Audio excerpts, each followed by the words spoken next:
population there.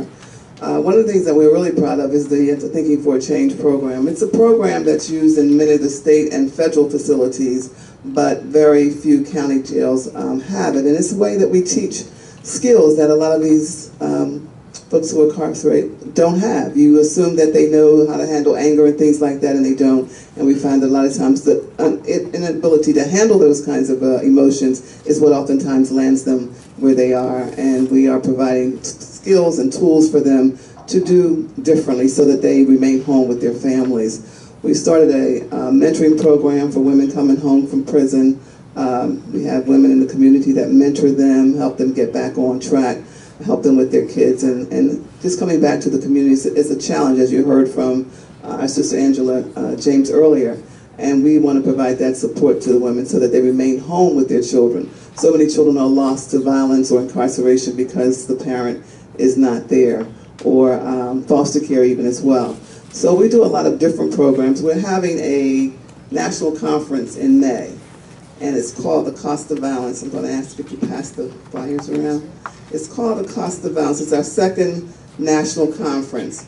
It's called The Cost of Violence, The Journey from Pain to Peace. So we'll be looking at a lot of different things in our community, especially we heard a lot about trauma today. Talking about trauma and how our community is affected by all of the ills, and how we as a people must begin to heal our families and our communities. And that's what we're talking about. There'll be workshops that will empower folks and provide education and information. There'll be networking opportunities from people from all over the country. So I'm hoping that you all will get a chance to come to Philly, to the city of brotherly love and sisterly affection, and join us for our second national conference in May.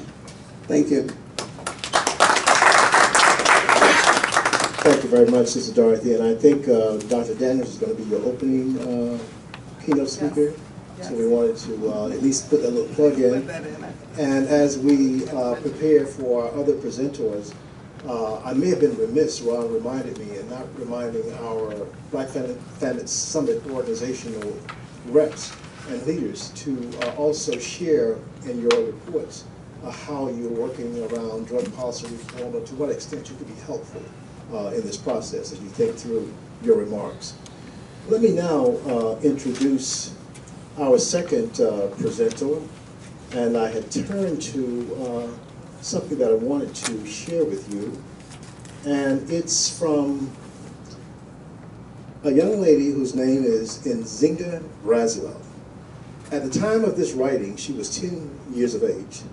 Hi, my name is Nzinga Anasa Braswell, and this is the forward advice I was happy to write in my dad's book. He loves to write and take pictures. I think you will agree he takes a lot of pictures, right? I think I do too, because it makes him happy. It's important to have a dad, because without a dad, it is hard to do stuff. Why is it important to know your dad? I'm glad that my dad is in my life, because you need to know everything that happens in your dad's life, the good and the bad. God says, no one is perfect. My mom and dad are good friends, because my mom and dad get along very, very well. When I grow up, I want to be a third grade teacher because of my dad. Really, I want to be a lot of things because of my dad and my mom. My dad is nice, funny, and friendly guy. My dad is very independent and works very hard. This is an important book because it teaches fathers about fatherhood. From my dad, I learned lots of stuff, almost everything. I look up to my dad, and he makes me proud. My mom thinks my dad is a very nice friend and guy. Please read my dad's book, because I think you will learn something of the things that he had to learn without having a father. As you receive Kenneth Braswell, do know that he's a very humble brother. I asked him to just highlight a few things for me so I could do a more appropriate introduction. If you had not had an opportunity to get his book, When the Fear Won't Fall, please take time and find this copy. I think it was written in 2006, and I think he's done some minor editing to it since that time. But I found it extremely interesting. For someone who was in the military, and that's why you see I'm paranoid, he's a veteran. He comes out of the Brownsville section of Brooklyn. His mother's roots and his father's roots are North Carolina. So we have a lot in common. However, I've learned to love this brother because he does things with young men that sometimes I wish I had done with my own son. And what he's doing now across this country for the fatherhood movement, I just wish you had an opportunity to just receive all this information. Dr. Daniels, Sister Roslyn and I had an opportunity to meet with him last Friday in New York City.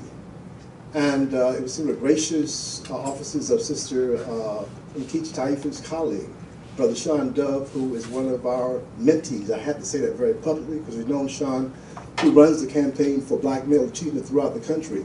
And he allowed us to be his guest. And the information that Kenny shared with us about the work he's doing across this country, we just found simply phenomenal. So without further ado, please allow me to introduce one of my grandsons, Brother Kenneth Braswell.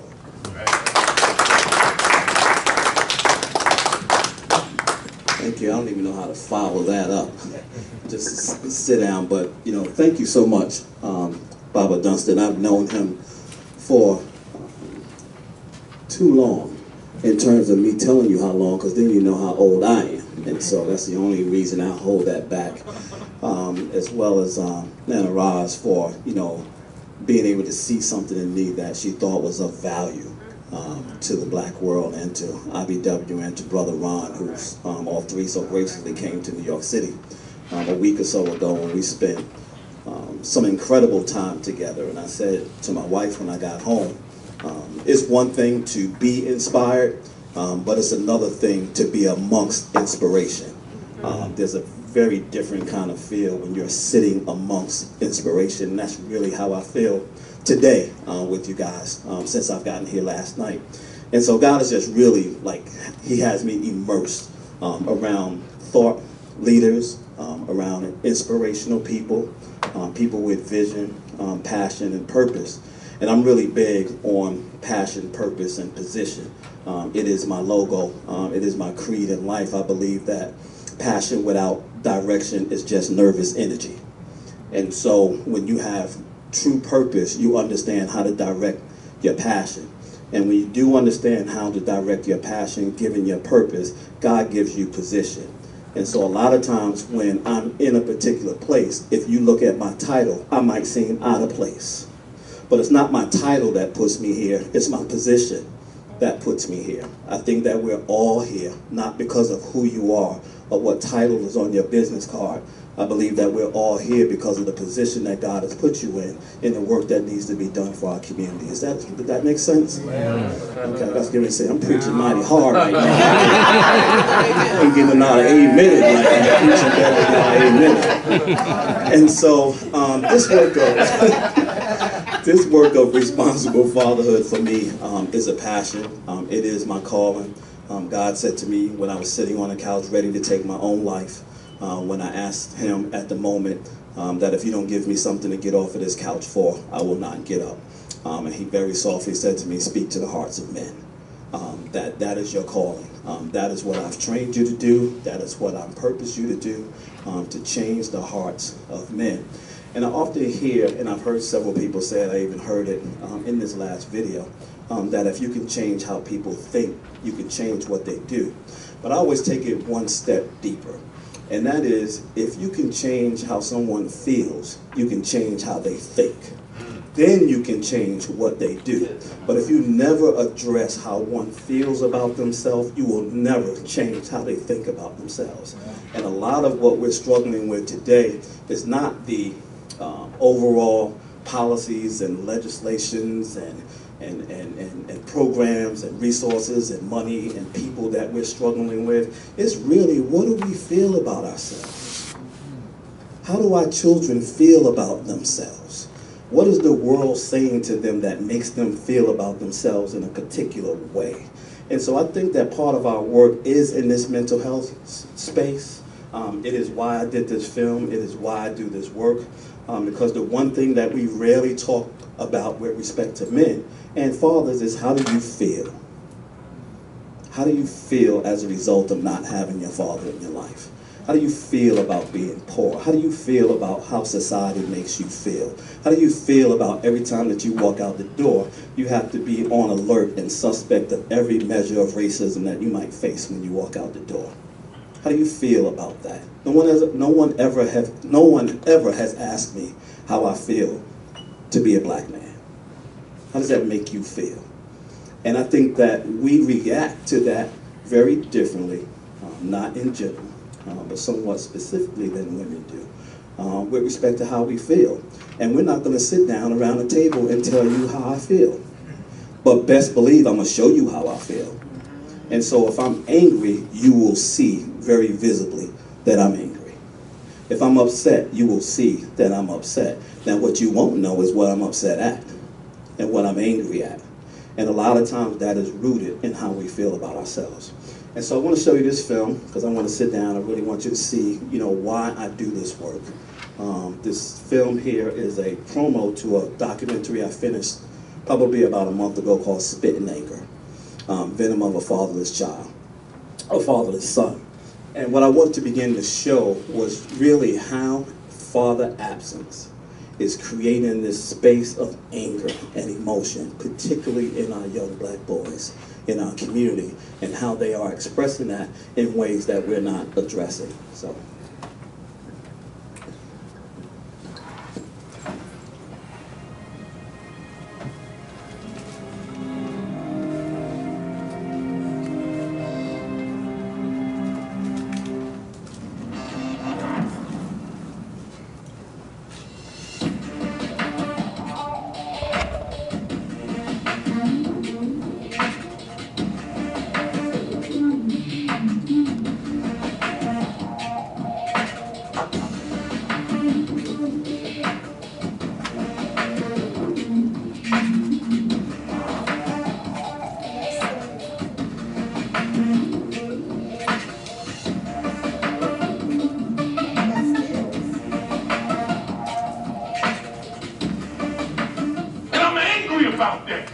It's one thing to be angry about losing your father due to illness, mortality, but it's a whole other thing. It takes it to another level when that father is present somewhere else, but not in the life of that child.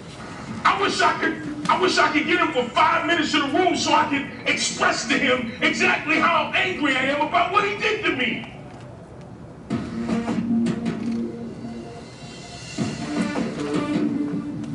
Their egos can't deal with the fact that they've been abandoned. Because I didn't deserve that. It's when we do not deal with the unresolved pain, wounds, scars, and trauma of our childhoods that it's going to come out in an unhealthy way. Express anger and experience anger, but let's face it, men tend to act on their anger faster than women do. It's just a fact. Hey, yo! What's up? Will, I'm glad you're here. Some business came up I gotta handle. So we're gonna have to put our trip on hold. You understand? Yeah, that's cool. Just for a couple of weeks. I understand. Yeah. Maybe a little longer. Yeah, whatever. Look, I'll call you next week and we'll iron out the details. Okay? Yeah. It was great seeing you, son. You too, Lou.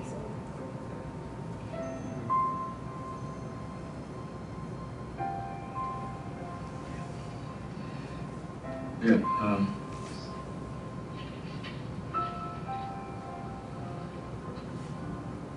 I'm sorry, Will. You know what, actually this works out better for me, the Slimmies of summer come to class right next to nothing, Well, it's all right to be angry. Hey, why should I be mad? I'm saying, at least he said goodbye this time. I just wish I hadn't wasted my money buying this stupid present.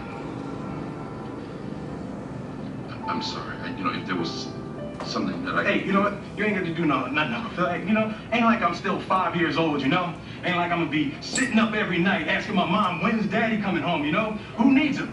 Hey, he wasn't there to teach me how to shoot my first basket, but I learned, didn't I? Hey, I got pretty damn good at it too, didn't I, Uncle Phil? Got through my first day without him, right? I learned how to drive, I learned how to shave, I learned how to fight without him. I had 14 great birthdays without him. He never even sent me a damn card.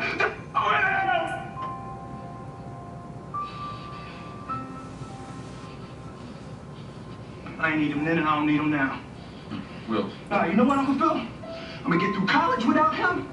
I'm gonna get a great job without him. I'm gonna marry me a beautiful honey, and I'm having a whole bunch of kids. I'm gonna be a better father than he ever was. And I sure don't need him for that, because that damn thing he can ever teach me about how to love my kids.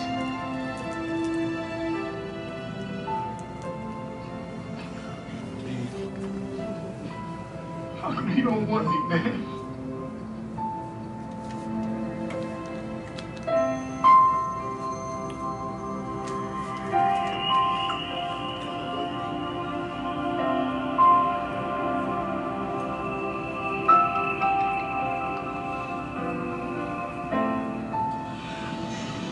You know, if you look around our country, you know, today, particularly with low-income black men and boys, and even if I look through the paradigm of my own lens, you know, growing up, you know, without a father, you know, I met my father when he was 23, when I was 23 years old. I was fresh out of the military with new wife and new baby in tow. Coming back to New York City to figure out what was I going to do with the rest of my life. And as I was going through that process, one day my mother came to me and said, I ran into an old friend of your dad, and she wants to connect you back with him. And my initial thought was, what for? Why do I need to talk to him now? I'm 23 years old, I have a wife and a daughter. Do I really need anything from him? You know, and after laboring about that, decided that, okay, you know, let's give this thing a shot. Let's see what he has to say. I think most of it was my curiosity, you know, and wanting to see whether or not, you know, he was living large, you know, whether or not he was paid. And when the father absence leaves that void, is that you know that there should be a male presence in your life. And if you don't have that, then, you know, whether it's a sibling or other people in the community, it's this ideal thing that I think that's in place with us as a community, as a nation, as a family, that there's a mother and father. And I think children even expect, like, if I have a dad, this is what dads do. You know, you look at children's narratives of fathers. You know, children are really idealistic about what dads should be doing, how fathers are different, and how fathers are different than mothers early on. So I think children have an expectation of having a dad, and this is what dads do. You know, whether it's a superhero or whatever that dad is. And when there's not there, then there is this void, because children expect, like, I should have a mother and father. Boys learn how to be men from watching their fathers. So they need to see the fathers and have a relationship. I love the slogan of 100 Black Men, what they see is what they'll be. So they need to see a man around, being a father, being responsible, going to work, you know, getting up, going to a job, or going to make a living legitimately. They need to see a father loving on their mother and hugging and kissing. They need to hear the kind words and the songs being spoken, and they need the discipline from a father. So. Really, for lack of a better word, I wouldn't say he hates his father, but he's more like he wants to beat him up. It's like he has that type of anger where I just want to punch you in your face, and then maybe give you a hug after that. What would that be? I wouldn't say nothing. It's like that. So much. There's no words, no nothing. I'm not saying hello, hi, dad, nothing. Smacking. Sorry. One of the interesting facts that I paid close attention to is that men will go into a home where the woman has children by another man.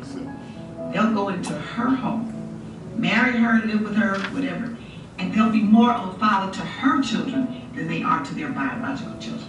Now, that's a fact that I am trying to figure out. Why would you do that? You know she has children. You don't have a relationship with your children. You're not spending time with your children. But you're going to marry and take up with this woman that has children, and you spend a lot of time with them, and you become a good father to them. And you neglect your kids over here. And that phenomenon concerns me. It really hurts to see that, you know, he spends more time with his other children more than me, because I'm also one of his sons. There's been times when he has reached out to his dad recently, and it's been like, now I'm shot down, but you don't know me, but now I'm reaching out to you, giving you a chance to get to know me, and you don't even take that opportunity. And I feel that, like, I don't get a chance to reach out to my dad because he's dead, and even when he reaches out to him, it's like nothing, so I feel like we're in the same boat. The anger that a young man feels at the absence of his father, it's real. It's not a perception at all. And it's really, in the spiritual paradigm of healing, we come from love, and when we don't get the love we think we deserve, we become angry. And angry because the ego drives us, but right beneath the anger is the hurt. But the hurt is what makes us vulnerable, so rather than go there and feel that, we stay stuck in the anger. But if we could just go through the hurt, we'd fall back into love. So very often the young men, the fatherless sons, won't give themselves permission to acknowledge, to feel, to experience, to sit in the hurt. When the truth is, they need to do that. But because of the fear of being vulnerable, or the fear of looking weak, or just not having the language or the skills to process the emotion, they stay stuck in their anger. And that anger just begins to expand. A couple of days ago, a friend described to me the two types of memory. And he said that the first memory is a memory to which, if someone asks you, where were you last week at 3 o'clock? What happens is you go into your brain and you scan through all the things that you've ever experienced in your life, and you look for the pieces that happened a week ago on Wednesday. And then you recall it, and then you answer the question. But then there's another kind of memory, and that's the memory that takes place from experiences that create habits. And so that is the angry memory of habit forming that we create when we continually remind ourselves that we don't have a man in our lives to help us move through and be the kind of man that we want to be.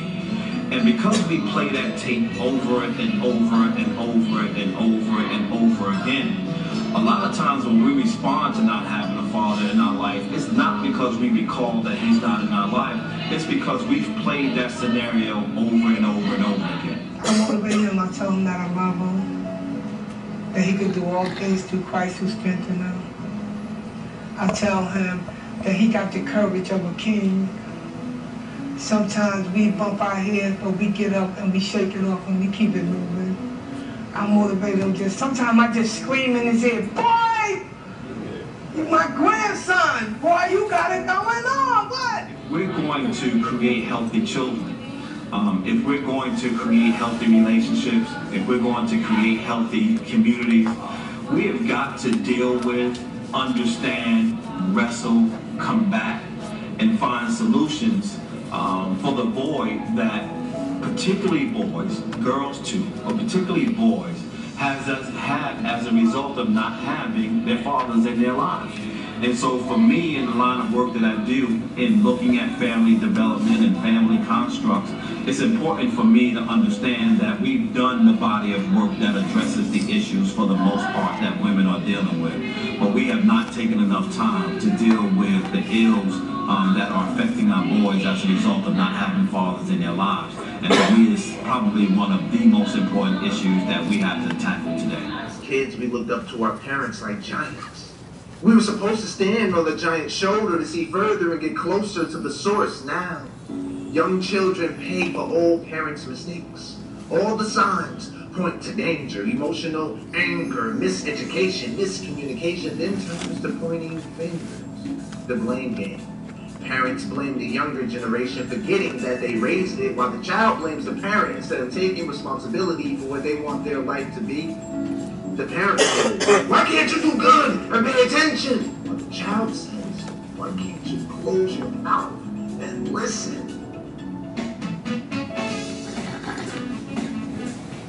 So,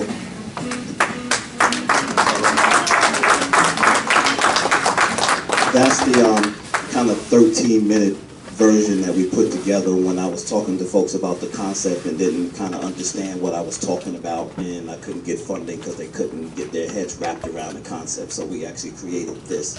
The film looks much different. The film and all information on Spit and Anger you can get at spittandanger.com. Many of you have the brochure, some of you don't, but if you go to fathersincorporated.com or spittandanger.com, you can get the video itself. And so, 1 minute, I want to just talk very quickly about why is this important to the work you do.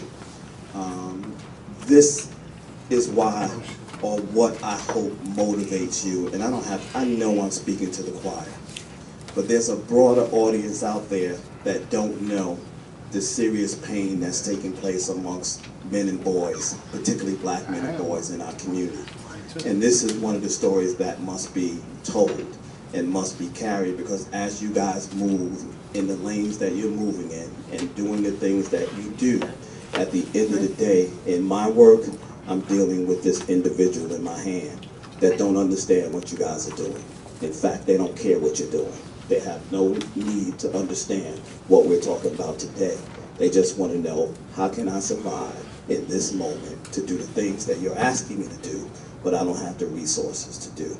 And so this film is made to elevate that conversation so that we have a space to bring the conversation of compassion to the table when we talk specifically about black men and boys. Because oftentimes when we speak about mothers and children, we speak with compassion. When we speak about men and boys, we speak through logic. We don't bring passion to the table. And if we're serious about community and serious about family, we got to talk about the whole unit through the lens of compassion. Thank you.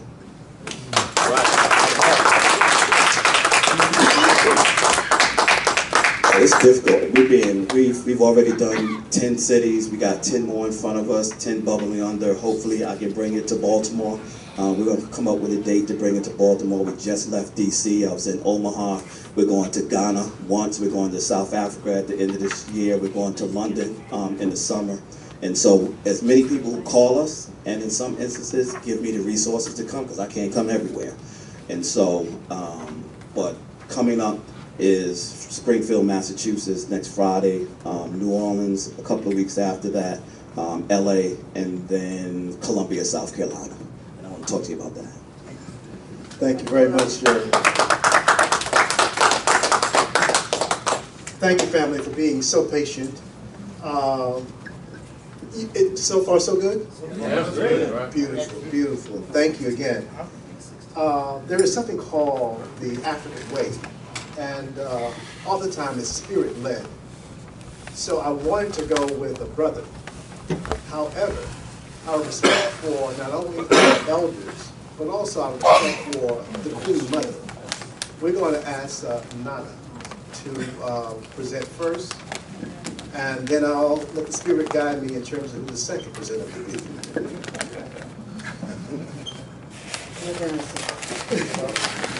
Hotel family. Okay.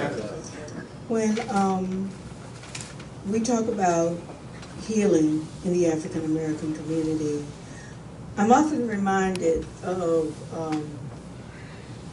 a poem written by an African writer, Akweke Oma, in his book 2000 Seasons. And I'd like to start out with that quote.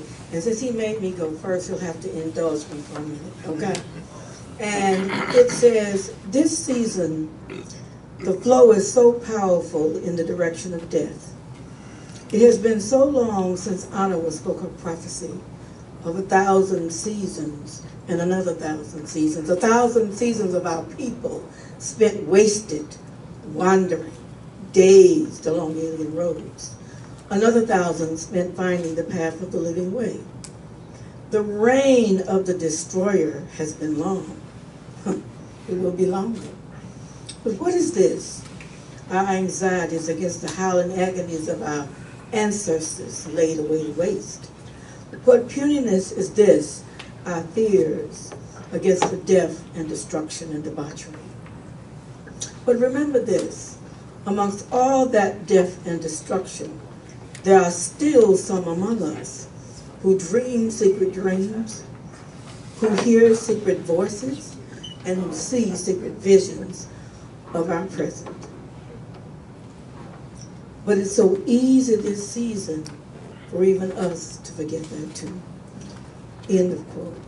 And so part of the issue of looking at healing from our standpoint is to never forget from whence we come so that we can know where we're going.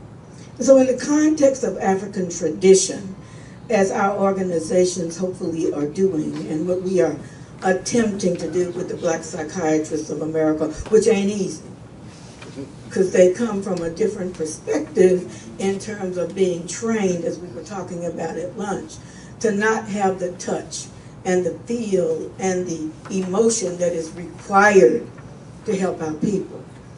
And so what we have looked at in that context is creating something we call peaceful circles.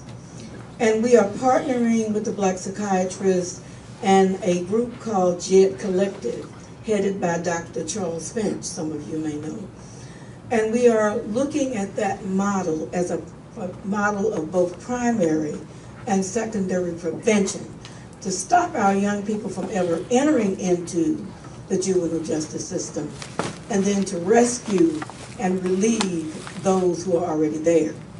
And so in that process of these peaceful circles, we will be creating across the country, and I'll get back into how we can deal with that, young people who will be trained in skills of conflict resolution, in skills where they then become the mentors of their own age group and children, so that they can be carrying the torch. Because the underlying agenda for this is to create leaders for the next generation. Something that we don't do in the African American community. We may have a great program, but we don't put it so that it lasts beyond us, so that when we die, it dies with us. And so one of the things that we are looking at is how do we train generations? How do we create young leaders from people who are scheduled to be school to prison pipeline folk? And how do we create a system that will evolve and continue on its own?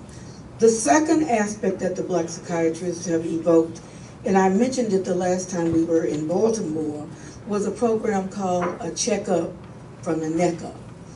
And this program involves community outreach in mental health, where we began to teach and train our communities how to empower themselves, looking at a model, not only the mental health model that exists in the West, but also a model that is from the African tradition.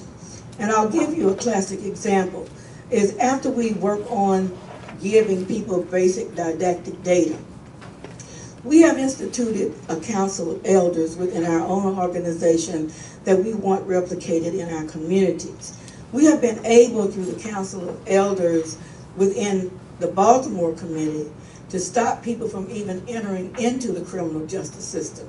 Potential people that would have called the police for assistance, we have actually intervened with the council of elders, with people who are respected, and thwarted and actually aborted filing of charges, the resolution of family conflicts, using an African model system. And that has occurred in 15 cases in this town, of which we've never publicized.